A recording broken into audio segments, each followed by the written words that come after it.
Até o início do século XVII, a ciência caminhava lentamente. Isso porque a comunidade científica não tinha uma concordância sobre o que era de fato uma descoberta e um avanço científico e o que era uma interpretação errada da natureza. Então, o que acontecia é que muitas descobertas eram feitas nessa época, mas a comunidade científica acabava ignorando, enquanto que interpretações erradas eram aceitas como se fosse uma descoberta. E essas interpretações erradas, quando aceitas, elas perduravam por um certo tempo, aí anos depois descobriam que era uma interpretação errada e a ciência voltava à estaca zero. Isso fazia com que alguns pesquisadores aceitassem algo como sendo verdade, porque já estava alinhado com uma crença prévia do que ele tinha como o que seria a verdade. Ainda no século XV e XVI, a influência religiosa definia algumas teorias científicas. Porém, algumas pessoas se levantaram para questionar a veracidade dessas teorias. E por que alguém questionaria uma teoria que estava muito bem aceita pela grande parte da comunidade? Isso acontece quando há uma observação de um fenômeno que contraria a presente teoria. Eis que surge Nicolau Copérnico, que desafia a visão geocêntrica que era predominante e que defende que a Terra seria o centro do universo. Copérnico ele propõe a visão heliocêntrica, teoria heliocêntrica, que vai dizer que o Sol seria o centro do universo. Mas o que Copérnico observou? Qual foi o fenômeno que ele observou que fez ele questionar a visão geocêntrica, o modelo geocêntrico? O que ele observou já era conhecido por muitos astrônomos, que era a movimentação retrógrada dos planetas. Vamos entender o que significa Marte retrógrado, o movimento retrógrado de Marte. Primeira coisa que você tem que saber é que planeta significa errante. Os antigos observavam o céu noturno e eles perceberam que a distância entre as estrelas, elas não mudam, mas tem uma estrela que, ao passar das semanas, todo dia, às 8 horas da noite, eu observo as estrelas e eu percebo que conforme vai passando as noites, uma estrela vai caminhando entre as outras estrelas. Essa estrela que caminha é um planeta. Só que a movimentação do planeta, ela traz uma curiosidade. Por quê? No caso de Marte, ele vai caminhando de maneira que ele vai, e em um dado momento parece que ele volta e depois ele vai de novo. Esse vai, de repente volta, no momento que ele está voltando, nós dizemos que ele está em um movimento retrógrado. E depois ele caminha de novo. Esta movimentação, ela chamou a atenção de Copérnico, porque se Marte gira em torno da Terra, por que para girar ele precisa voltar e depois ir?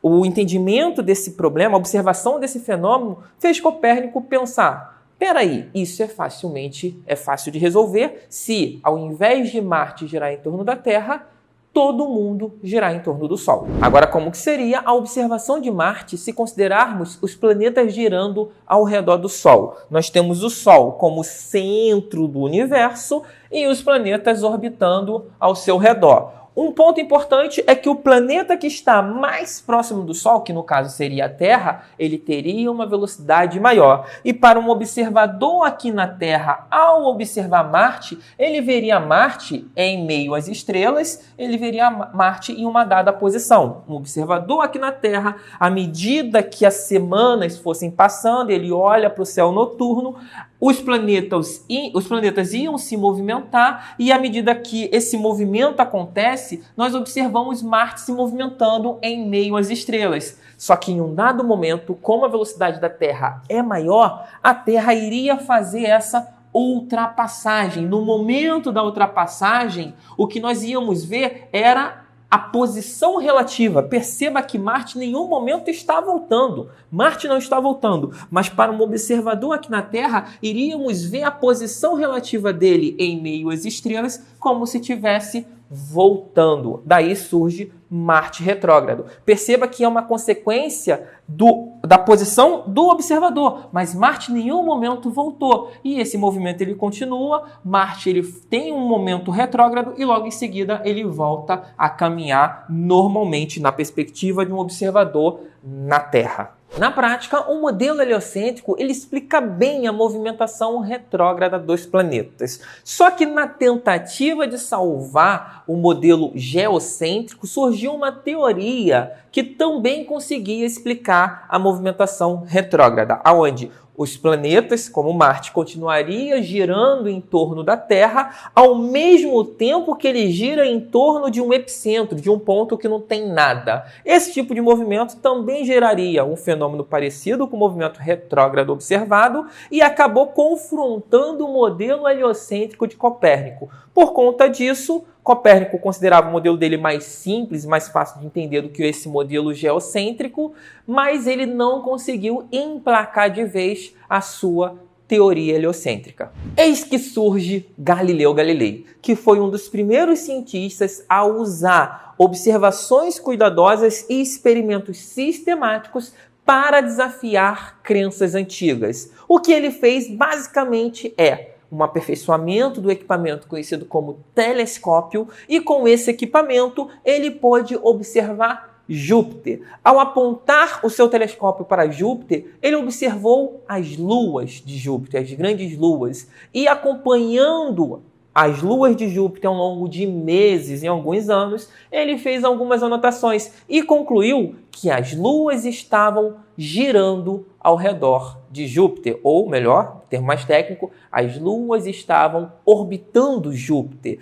Essa observação, esses dados que ele coletou ao longo de anos, deu um forte peso, certo, para a teoria heliocêntrica, porque ele acabara de provar que astros podem orbitar outros astros que não sejam a Terra.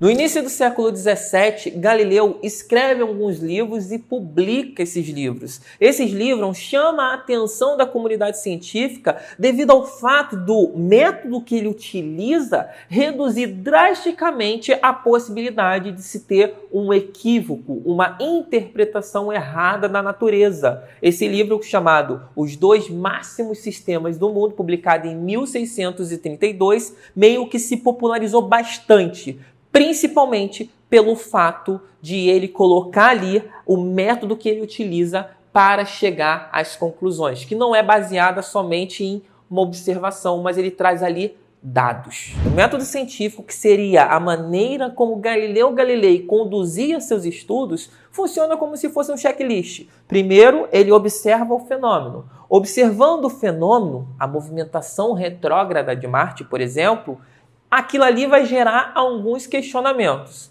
Baseado nos questionamentos, vêm as hipóteses. E perceba que, como hipótese, tanto o heliocentrismo como o geocentrismo funcionaria bem. Porém, a partir das hipóteses surgem os experimentos. E esse é o ponto importante. Galileu Galilei ele introduz na ciência a necessidade de se realizar experiências. Experiências não necessariamente é tentar construir um sistema solar e provar isso. Não, as experiências seriam coletar dados. Você precisa de dados para analisar. E Galileu fez isso ao observar por muito tempo as órbitas das luas de Júpiter, certo? E a partir das experiências você gera os dados. A partir da análise dos dados você chega aos resultados. Muitas das vezes o resultado que se tem não corrobora com a hipótese criada, ou seja, a hipótese não está certa. A gente olha para os resultados e observa, ó, pela nossa hipótese, eu estou vendo aqui o resultado não tá dando certo. Isso, quando o resultado não corrobora com a hipótese, volta-se na hipótese e tenta reestruturar ela e seguir esse mesmo caminho. Quando o resultado corroborar com a hipótese, parabéns, você desenvolveu ali uma teoria científica. O que eu quero que você entenda é que a partir de Galileu Galilei surge uma maneira de filtrar se aquela hipótese ou teoria científica é de fato válida ou se trata de um equívoco. E a principal ferramenta dentro desse método é a coleta de dados de experimentos controlados. Aqui vale uma observação importante em que em muitas áreas da ciência não é possível fazer experimentos. Então, o que é aceito como dados são observações. Isso se trata do método científico moderno, mas vamos nos ater ao método científico clássico de Galileu, uma vez que é esse método que está mais entranhado com a física. Outro aspecto importante da metodologia científica é o conceito de falsificabilidade, que foi introduzido no século XX por meio do filósofo Karl Popper. Para Karl Popper, para uma teoria se tornar de fato uma teoria científica, ela deveria ser passível de testes e possivelmente ser refutada. Se eu desenvolvo uma teoria que não pode ser testada, ela já não passa pelo filtro de falsificabilidade. Uma teoria muito famosa que não passa pelo filtro da falsificabilidade é a teoria da simulação, que vai dizer o seguinte: se a humanidade consegue evoluir a tal ponto de criar simulações muito realistas, a possibilidade de já sermos parte da simulação de uma sociedade muito avançada é muito grande. A falsificabilidade, ela põe uma teoria científica de maneira que seja possível provar que ela esteja errada. Não que a gente vá conseguir provar, mas teria uma ideia clara de como provar que ela esteja errada. Por exemplo, a terceira lei de Newton diz que para toda ação existe uma reação. Qual seria a maneira que eu provaria que essa terceira lei de Newton está errada? Basta eu encontrar uma ação que não gere uma reação. A gente já encontrou isso? Não. Mas existe uma ideia clara de como provar que a teoria, a terceira lei de Newton, está errada. A falsificabilidade caracteriza a verdadeira ciência. A verdadeira ciência, ela vai fazer afirmações concretas, em que no futuro próximo ou distante, pode-se descobrir que não era bem aquilo, mas as afirmações feitas eram concretas. Quando se levanta uma ciência onde as afirmações são vagas, essas afirmações não podem ser testadas. E por não poderem ser testadas, elas não entram ali com o conceito de falsificabilidade. Um exemplo disso é a astrologia. Porque quando a astrologia fala que as pessoas têm problema, todo mundo tem problema. Isso não é uma coisa concreta do signo de Câncer, ou de Capricórnio, ou de Peixes. Não. Agora, se a astrologia se propor a fazer uma previsão concreta para um signo X, aí sim a gente vai analisar, vai coletar os dados e vai ver se aquilo realmente acontece ou não. Se não acontecer, parabéns, foi uma tentativa de uma teoria científica, mas não foi aprovada. Mas o problema é que a astrologia não faz afirmações ou teorias concretas.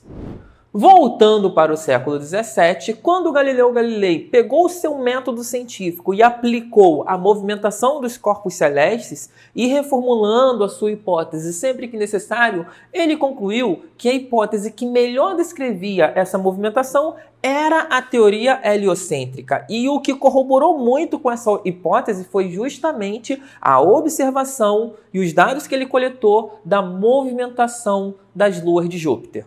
O rigor do método científico fez com que a ciência se distanciasse de superstições, crenças pessoais e religiosas.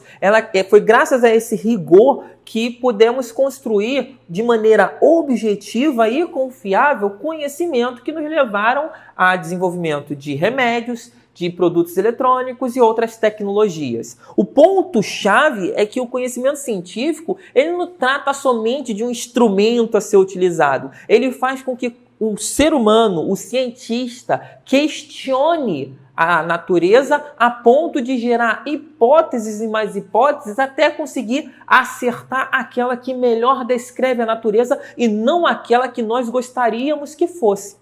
Nós começamos nossa caminhada para entender não somente a relatividade, mas todos os eventos que permitiram e forçaram Albert Einstein, por meio do método científico, a propor uma teoria tão diferente. O mais interessante é que o primeiro pilar da ciência, o método científico, ele surge a partir de estudos astronômicos. E são esses estudos que vai preparar um caminho para o surgimento do segundo pilar por meio de Isaac Newton e a sua teoria da gravitação, que nós veremos na próxima aula. Valeu!